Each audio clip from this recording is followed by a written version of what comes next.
Have you ever experienced deja vu? Imagine, if you will, a camera that can literally bring you back in time. Imagine further if you realize that camera can be used to see winning lottery numbers. And instead of going back in time and buying a ticket and becoming incredibly wealthy, you instead just use it as a parlor trick to impress your son. That's the sort of thing that we'll talk about as we explore Replay, the third episode of The Twilight Zone, the after show of which starts now. You're tuned in to AfterBuzz TV, the ESPN of TV talk. Now, let the buzz begin. Yes, indeed. Welcome to the Twilight Zone after show. I'm Christian Blatt, joined as always, Raven French, and down on the far side of the desk, Angelica Trey. Hello. And of course, in your man Chaos J. So here we are, talking Twilight Zone again, and also just right off the bat, huge thanks to everybody who checked out last week's episode. It was a tremendous amount of attention, and as we were talking beforehand, I think that it must just be all the Rabid Adam Scott fans out there that were just glad that he was finally getting There's not enough Adam Scott. Agreed. So, maybe he'll find his way into another episode here in the series. I think before we break down the episode, I wanted to talk about just overall reactions, big picture stuff. Raven, your thoughts on Replay? Ooh, okay. Oh, without getting into the social commentary of it all, Which right we will now, certainly address. Yes.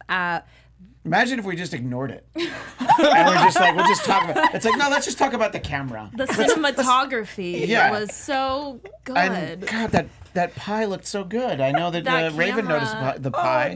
Props. Oh my God, props did such a great job. And sound design. Yeah. Sound design was wonderful. amazing. Yeah. Just 40 minutes of Yeah. So we'll get that. But what did you want, apart from the apple pie, what did you want to comment on, Raven? Overall, it felt like that nightmare that you want to keep waking up from, and you're aware that you're in the nightmare, and you're trying to wake yourself up, and you cannot. That's what this show was. That's pretty good explanation. Well, and fortunately, she was able to kind of wake herself up from it. Right. Usually there's not really anything you can do. So. Or you go back to sleep and it starts again. Yeah. Like you think it's those. I hate those repeated nightmares. Yes. Oh my gosh. Yeah, it definitely had a emotional strength to this episode. It was very, in classic Jordan Peele fashion, very visceral, very political. And Cass, what did you think? I always think this word is this word is a joke when I hear it, but I'm not gonna lie, I was a little triggered, and not necessarily in a bad way. I was definitely on edge. I felt myself getting very anxious and even a little testy and frustrated because I wanted things to go a certain way, and then obviously she would rewind and get to start over, but it was just like it's like everything she tried, as we'll see, still goes left. Yeah, and I think that it's certainly an interesting device, literally the camera, but also just a storytelling device. That you realize when you find yourself in these situations, like, well, all right, let's try it a little differently this time. I have the opportunity to try it again. And I mean, obviously, for me watching it, I think you really summarized it. You're kind of on edge the whole time because even though she can rewind it, it's like, well, what's the point she's gonna need to rewind it this time? Exactly. And it seems like each time it gets worse and worse as to what the reason is she needs to, up until the point that Nina's son Dorian actually is killed. So I think that the aforementioned social commentary is very important. I think that what they set out to do in terms of a message was great. I just found the execution to be a little bit of, oh, come on. I just thought it was like, it was at times heavy-handed, which I think maybe it needed to be, But then I was very critical last week that it was only 37 minutes. This one I felt like, oh, okay, we probably could have rewound maybe 1 or 2 times less. But I did think that what was really well done was, each of the times that we meet Officer Lasky, you're like, he doesn't really seem like that bad of a guy at first. And I think that's the point, you know, especially when she does buy him the pie and they talk for a long time. It's like, well, see, look at this. This is fine. And then it's just it doesn't matter because, you know, when you're racist and you're determined to find some reason to accost, well, whether it be black people or anyone else, you're just like you're going to find an excuse to pull someone over. You know? Right. So or stop them in the parking lot and ask for their pink slip. Which I thought that was interesting. It's like, well, you can't even get out of the parking lot. And I was glad that came later, you know, further down the road, which was like, because they're like, oh, we successfully got away, but then somehow he finds our hotel. That was the one where I was like, really? Right. Really? Me too. I was like, that was the one. And my voice went up. I was like, no, like for real? Yeah. Like that's what we're doing? We're just Yeah.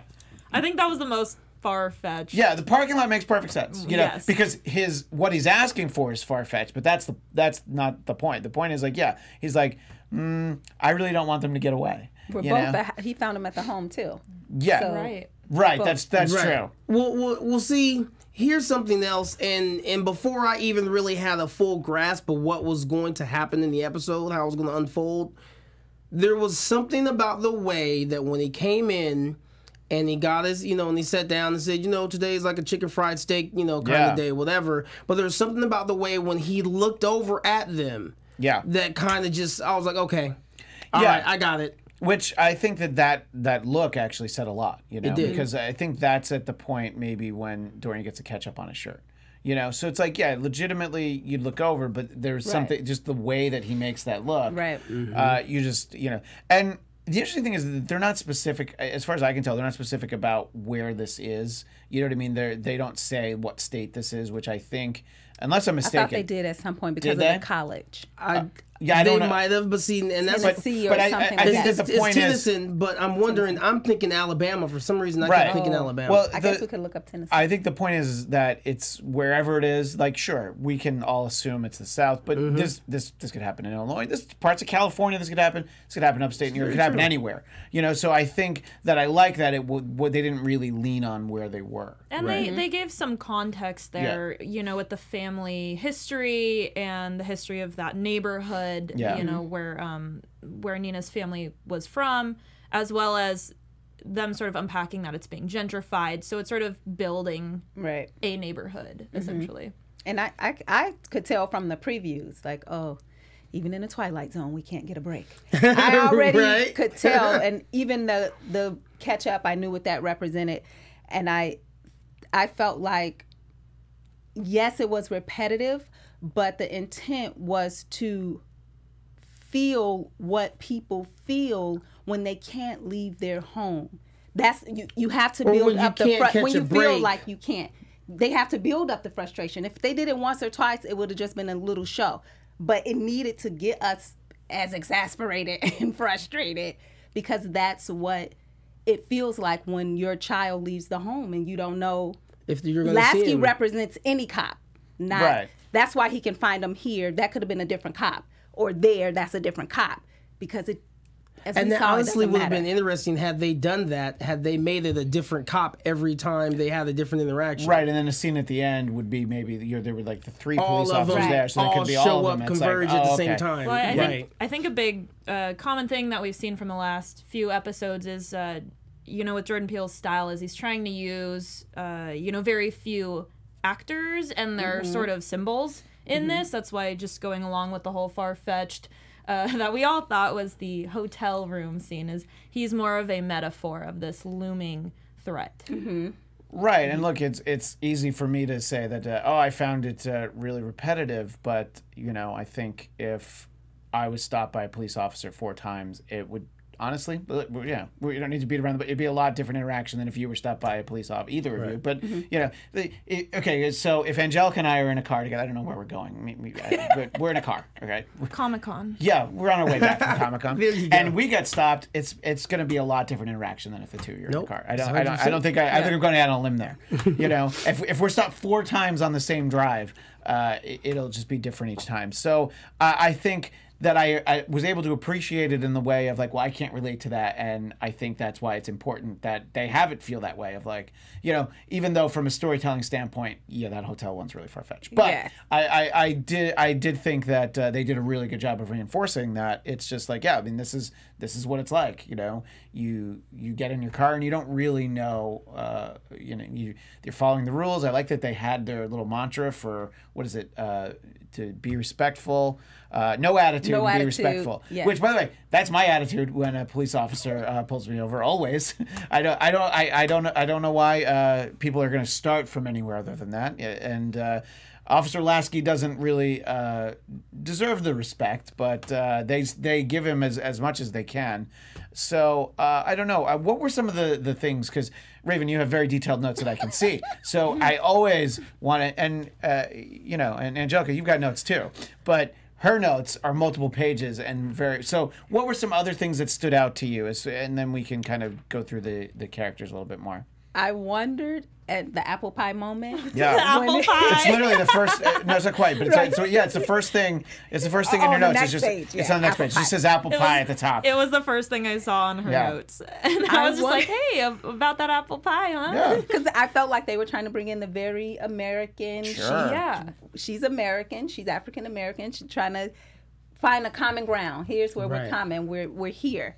And I wondered when he insinuated that his wife was no longer here, if it was at the hands of Yes, A black I thought Yeah. that as well. yeah. And I did think that it was effective that they didn't explain it. It's inferred, and like, okay, that could be the reason why, but it also doesn't need to be the reason why. You Right. know, he could just be as racist as the day he was born. You know, and so I thought it's interesting. It's like, okay, that might be a reason, but obviously, someone like, you know, this character, but also what he represents, doesn't even need that reason. Right. You know, that, yeah. So no, that's a great observation. And when does it stop? Like, Right. And I thought that was actually really insightful because I didn't even think about the apple pie that hard. And as soon as you said that, I was like, oh man, that's a symbol Is for it- America. right, exactly. You're Yeah. right, Raven. And we've talked about the symbolism of the ketchup. So honestly, what do the French fries represent? I don't know. you I'm not can't France. watch the Yes. show. Yes. I was trying to pause on the newspaper when Jordan Peele was reading, like, because you can't watch the show without thinking, what does something Did you see mean? anything on it? What- Because yeah, what I did had you that find? thought, but I also was too lazy to pause Detective it. Raven, what did you Yeah. find? I could not read it, but I looked it up. And apparently it's a reference to another show, the original show. Oh, that's okay. interesting. Reference to- Let me see if I can. I'll try and find that. There were a couple of little Easter eggs in this episode. The key one is that diner is the diner from an episode called Nick of Time, which is one of two episodes with William Shatner. Last week we talked about Nightmare at 20,000 Feet. And the little devil head, sort of like bobblehead, that's from that episode. So the episode itself doesn't tie into it in any way. It's just also doesn't really look like that diner, but it just, you would assume maybe some renovations over the course of like 55 years. So you know, it's nice when they do the little things, you know, like the Gremlin doll last week, and then also last week had the cover of the Comedian, you know, that. So yeah, it's checking out the newspaper, it's exactly, you know, it's not there for no reason, because Right. if they didn't want you to read it, he wasn't going to be holding a newspaper. He would have maybe had the legal pad and was taking notes. So yeah. So I think personally I think it's great because it's not like you can't enjoy the episode without any of those things, but I like the nice little do too. nods as they go through. Well, it makes them rewatchable as well. Yes. You can go through and you know Jordan Peele tucked away some little Easter eggs in there. The model Yeah, of the you car definitely- is the same car from, you know, I don't know, something like that. Right, If you right. dig deep enough. You do. I saw that, what is his name? Lasky? Yes, Officer Lasky. Did yeah. you guys catch that? That was a street name in The Comedian. That was a street name was Lasky. See that Oh wow. Which street? It was a Lasky. Was it the street where the bus accident was? Yeah. Well, let us know in the chat. Yes, if let you- us know. If you've watched more Eagle Eyes than clearly I did. But Raven, 'Cause yeah, I was looking. Detective I Raven was looking. is always on the case. Thank you. Yes, exactly.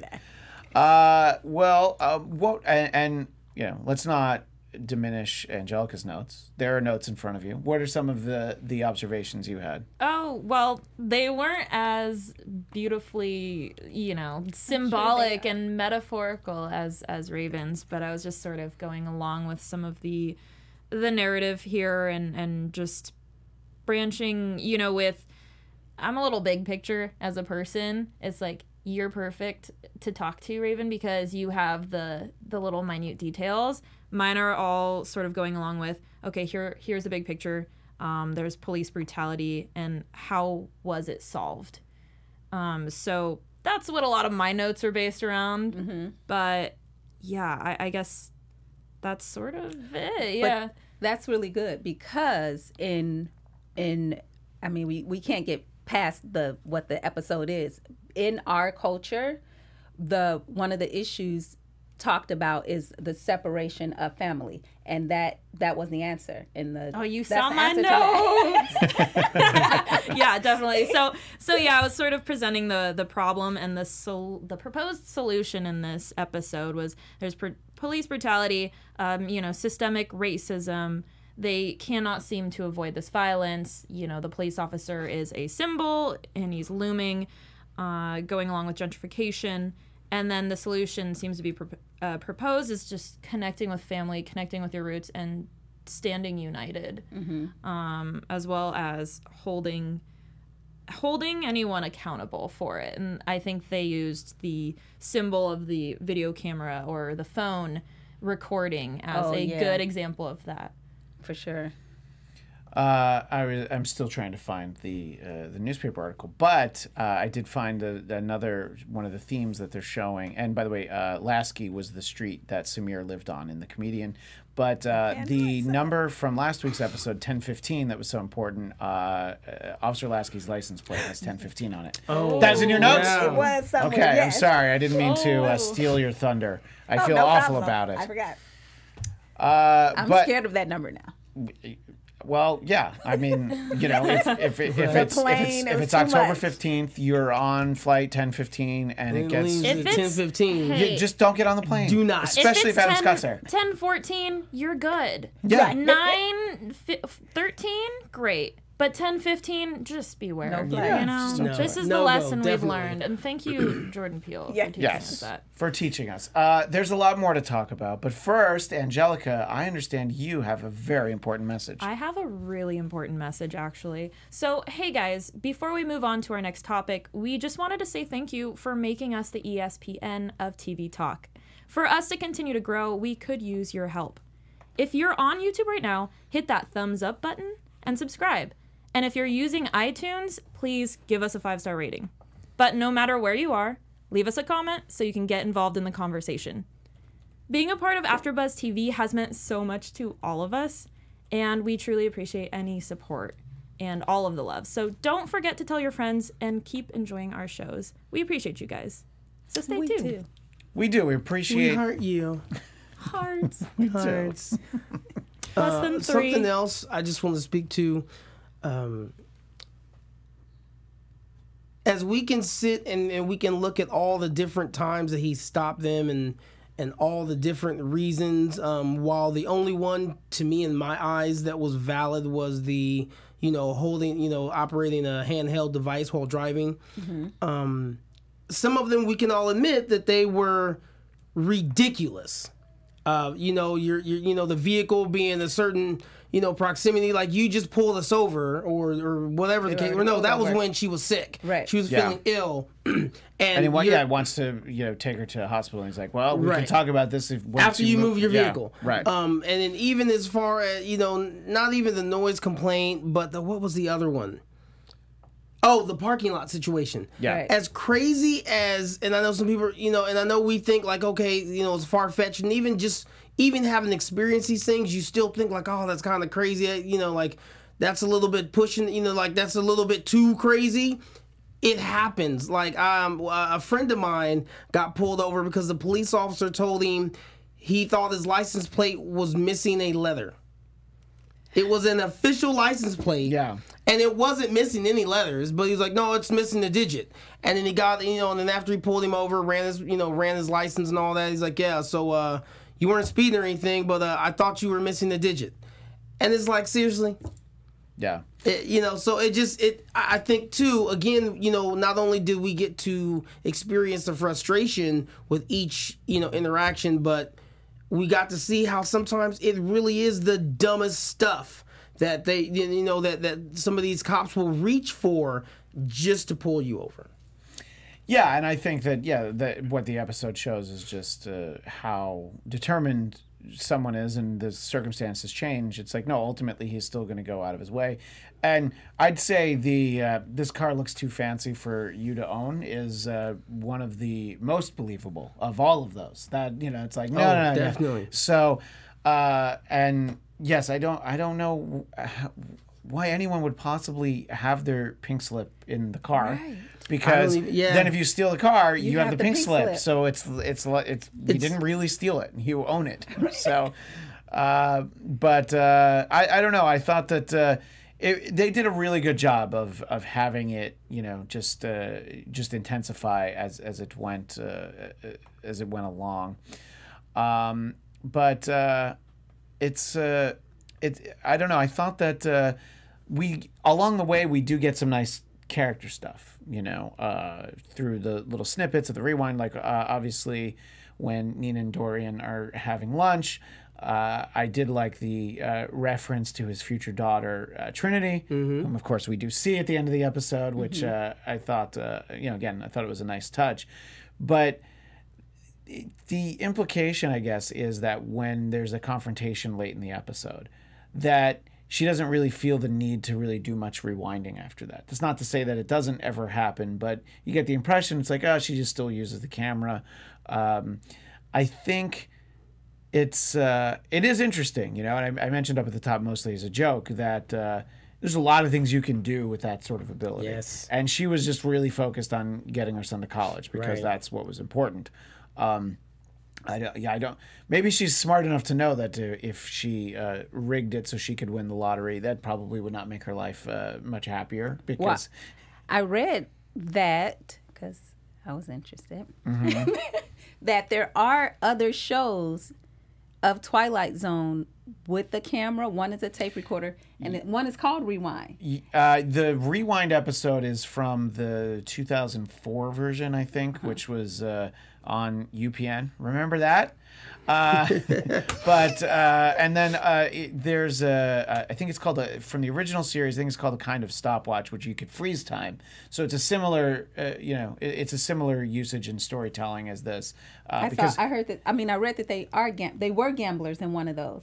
Like they would figure out how to money. use for I think horse races and stuff like that. Yeah, that's the way I remember that one anyway. So yeah, all of these would be very useful, and I'm more in line with the horse race bettors, that I would be like, well, yeah, let me figure out how I can make money using. I would have fast forwarded. I would have rewinded. I would have been doing some crazy stuff probably with that camera. Or at least fast forward enough to see how to get rid of this guy. Like how do I die? Okay, let's rewind. That was too much. Yeah, it's like, why I don't did I want to do know that? that. Why Yeah. did I do that? Now I'm gonna be awake every night. That's the interesting thing, though, is we never get the impression that she can fast forward. She has to actually live in real time, but then she can rewind. But if it seems like she doesn't go further back than the moment she realizes that she can do it. So she never goes further back from the diner, which, it's a 45-minute story. Let's not go back like 10 years. And, I think that'll complicate things if they do that. But I think it's a very specific sort of ability, which is, of course, a very Twilight Zone thing. It's not as simple as like, oh, let me just look around through time. It's like, well, you can just sort of a very thin line that you can follow. So I thought it was good. We were talking before about the casting, and I think it's really important, these shows, because yes, like in all three of the episodes, there have been a lot of characters, but there's only really been a handful of main characters that have a lot of dialogue. I mean, in this episode, you really focus on the three of them, the Lasky, Nina, and Dorian, and Nina's brother, whom we see at the end, but that's really towards the very black end. guy from Law and Order. Well, you're gonna have to be more expensive, Oh, more yes, more Harry. specific. No. It's a reference and it's a joke. Oh, So okay. anybody that is watching, if you got what I just said, then you can go ahead and throw it in the chat. Okay. Yeah, there's a reference. Is that character? I want to believe. I believe his name is Steve Harris. Is it Steve Harris or Charles Harris? Steve. I think it's Steve Harris. Steve, yeah.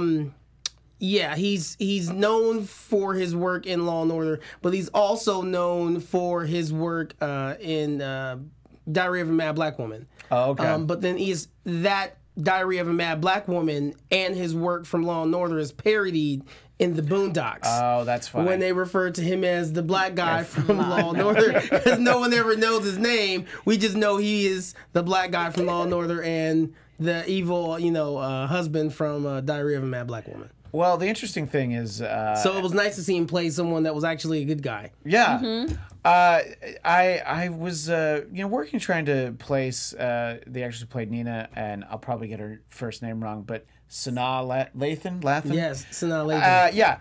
And so I dig through IMDb, and I'm like, oh, she's the voice of Cleveland's wife from Family Guy and the Cleveland Show. That's who she is. Yeah. So I didn't recognize her face, but certainly I had heard her voice a lot. A lot of Cleveland in my life. But I thought that she does a great job of, just we see her get more agitated, and it gets up until the point where her son is dead. And I did wonder in that moment when she's like, I had a camera. And I was like, what if they don't let her have the camera, right? Yeah. Because it was used in police. It was taken for evidence, and that's what I was fearful of. I thought that's what was going to happen. She wasn't going to get the camera back, so her son was going to stay dead. Yeah. At the same time, too, I got a little agitated because at the entire time, she's the one that knows that she has this capability to rewind. She also knows at this point when they're in the parking lot that this cop has already harassed them several times prior to that. So I understand why she lost her cool, but I still got upset. Like, no, what are you doing? And that's one of those things where I always look, whether I'm watching Cops or whether I'm watching Live PD, or one of those type of shows, it's always entertaining and interesting to me to see how cops interact with different people, especially non-black people, and how people are just so comfortable talking to police officers and people in in law enforcement any old kind of way. And it's something that within the black culture has kind of been ingrained in us growing up, even as adults, it's still reinforced to always be respectful to the police, and you have to kind of be over the top with it to a certain extent because you don't want to give them any kind of excuse to to think that you're being flippant or rude or disrespectful because it may not end well for you. So seeing that where she was literally getting upset because I understand the frustration, like, why would this not be my car? And furthermore, why would I have my pink slip in my car? I still was like, no. And I actually thought in that moment she was going to get shot and not her son. For a split second. Obviously, when he goes in the car, I'm like, once no. he said cell phone is when I right, was like, cell phone, sudden movements. Because even when he was reaching for the camera that one time, and then she rewinds it, where it got rewound, I'm like, no. Any sudden movements. It's all bad. Like and it's crazy. And I'm going to stop talking in a second because I know Christian's ready to speak again. But no, you're making my job easier. This is great. Speaking from experience, and this is something that is unfortunate, but I know for me, I have several different routines practiced for if I get pulled over, so that I literally have everything available in sight, within reach, that I don't have to turn just so that the cop doesn't feel some kind of way, whether it's broad daylight or it's at night. I literally have a whole thing of like a whole checklist of things that I'm going to do within those minutes, those seconds before he gets out of his car and gets to my window. Yeah, and I can't imagine that, once you pull over, it's like, oh, let me get everything out of the glove compartment now, because they'll see that you got into something, and then it's like they'll have more reason. So, I think that, when the Twilight Zone at its best always gives you a lot to think or talk about, and I think this episode did that really well. I did want to give credit also to the actor who played Dorian. His name is Damson Idris, and you would recognize him from Snowfall, the FX series. Yes, that's really the big credit that he's had. But so I thought that it's great, and and then you see some of the actors who we're going to have next week. You have Greg Kinnear and. Yeah, the guy from The Walking Dead, his name I don't remember. But, you see all these people and you're like, oh, it's great. Yeun. Yeah, thank you. I knew he wasn't a zombie. I love him. Well, there you go. And he was on the when I went to the Twilight Zone panel at Paley Fest, he was there, which was interesting because no one could talk about their episodes because none of the episodes had been streamed yet. So no one could talk about who they played or what their story was. He is my favorite character. So did you stop watching that show? Yeah, I don't want to spoil it, but just for some reason. Yeah, threw it off for me a bit. I kept watching, but I was sad. So in any case, I think that I don't know. I like giving credit to everyone as we go along. Everyone was amazing. Yeah. And look, Officer Lasky, that actor's name is Glenn Fleshler. What a great, not a great person character-wise, but great acting, because just from that look we referenced, we're like, oh, this guy's trouble, and I think that's not that easy of a thing to do, to convey that. Without saying anything. Yeah. Yeah. And even in the very end, when they have that standoff where he's got the gun pointed at her, you could see the range of emotions that he was going through in that moment, especially once he realized that even his guys weren't going to back him up. Yeah, I thought that was interesting because the guys they have a little bit of an aside and they're like, how far out are we going on this? There's a lot of cameras here. Yeah. Lasky, we're gonna go. Like you do you. But this is all you, bro.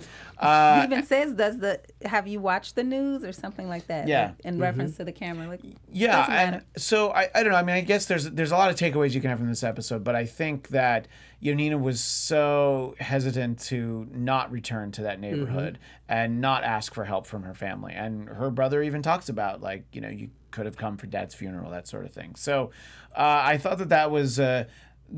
She was so determined not to do it, but that's obviously how she figures out how to accomplish this task that she's on. That all she wanted was to get her son to college. Him saying that makes me think of your point to why she would blow up at the car thing, because if you remember, she even made some comment like, yeah, they say I'm fancy or that's why I left. Yeah. When you're that person, and I'm saying that person who you go off, you leave your family because your family's this and you're that and you want better, which will then mean your family's not better for all intents and purposes. Even though that's not how you feel. Exactly. That's she's how just trying to get out. And it's like, oh, you think you're too good now. Exactly. You think you're better than us. In some way, you kind of do. And so you work hard to get what you have. So to have someone say, how do you have that? Would make that person blow up. And you know what? Because she's spending her life trying to not be this, whatever this is. Right. Whatever that family history is, she's spending her so many years trying not to be that. And now someone's saying, well, you're still that. Well, not only that, but then it's like, how did you get that? Like, you don't deserve something like that. And it's funny because that same thing can go hand in hand with being made to feel like you're an imposter, having imposter syndrome. I've dealt with that too, where I would pull up in my vehicle or whatnot, and people and I would have people say, well, what do you do? Like, what are you? Like, are you a rapper? Are you like, what is your deal?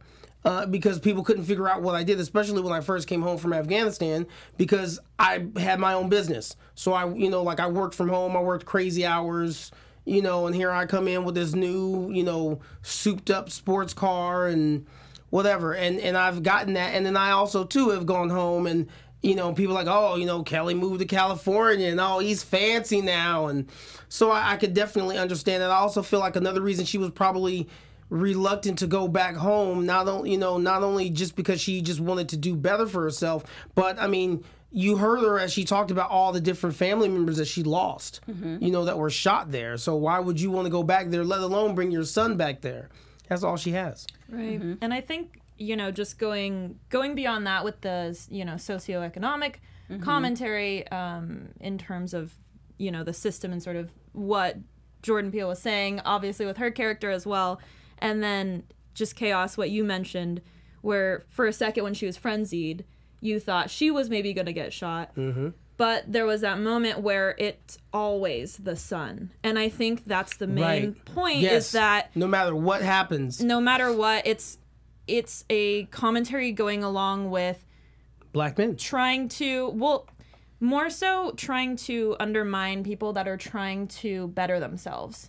He's just trying to get to college, and she's trying to protect him and get him to a higher education so that he can have more opportunities.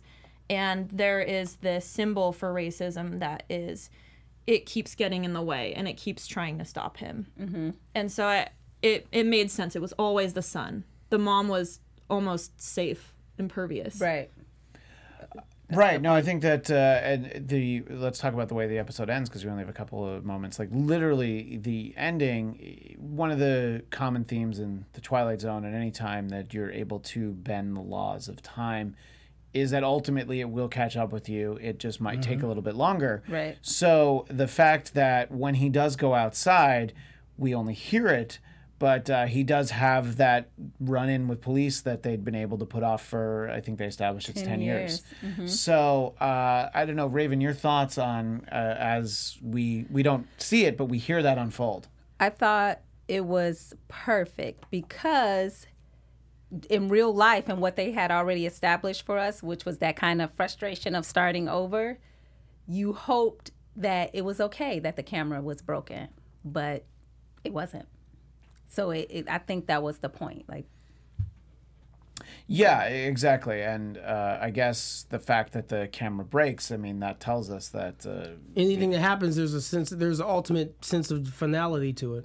Right. It was a matter of time that no pun intended, sorry. It was inevitable that the camera would not work at some point, so you wouldn't be able to do it, and just little Trinity sort of sped it along.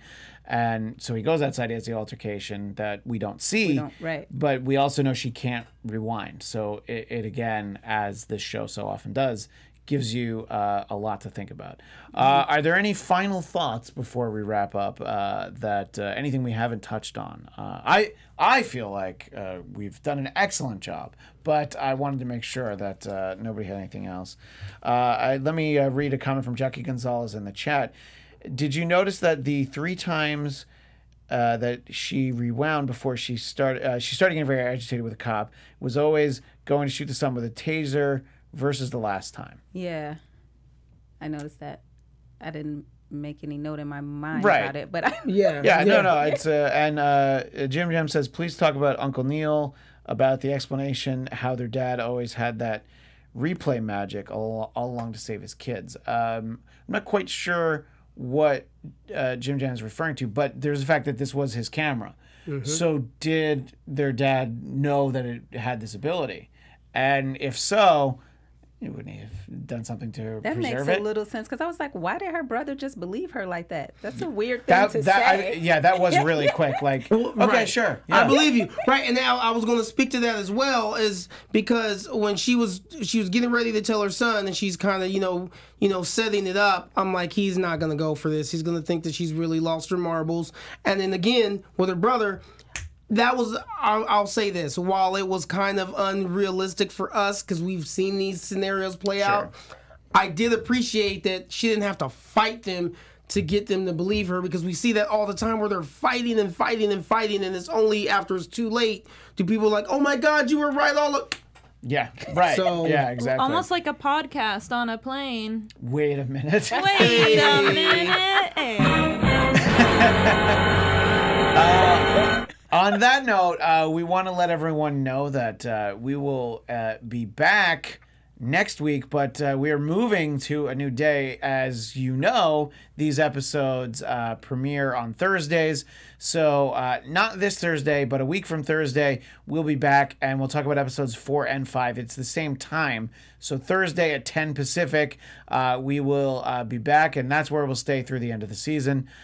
So this way you'll kind of be able to hear what we have to say a little bit closer to when you might watch the episode. So please make adjustments that way. But until then, Raven, where do people find you? Raven French on all social media. And Angelica? Angelica Trey on pretty much all platforms at A-Trey, AYYTRAE. And Cass J, where do people find you? All right, Twitter, you should already know, KAAOSJ, Instagram, Chaos_Jones, and shout out to Malcolm for helping me get here tonight. And you can find me on Twitter and Instagram at ChristianDMZ. And amongst the many shows that I do here, Thursday night at 10 Pacific, which will be our new time slot. This week is the season finale, the season 2 finale of Star Trek Discovery, so you can find me there. But until then, we'll see you next week, but we'll see you in like a week and a half. Bye, everyone. Bye. Our founder, Keven Undergaro, and me, Maria Menounos, would like to thank you for tuning in to AfterBuzz TV. Remember, we're not just the first, we're the biggest in the world, and we're the only destination for all your favorite TV shows. Whatever you crave, we've got it. So go to AfterBuzzTV.com and check out our lineup. Buzz you later. The views expressed herein are those of the hosts only and do not necessarily reflect the views of AfterBuzz TV or its owners or principals.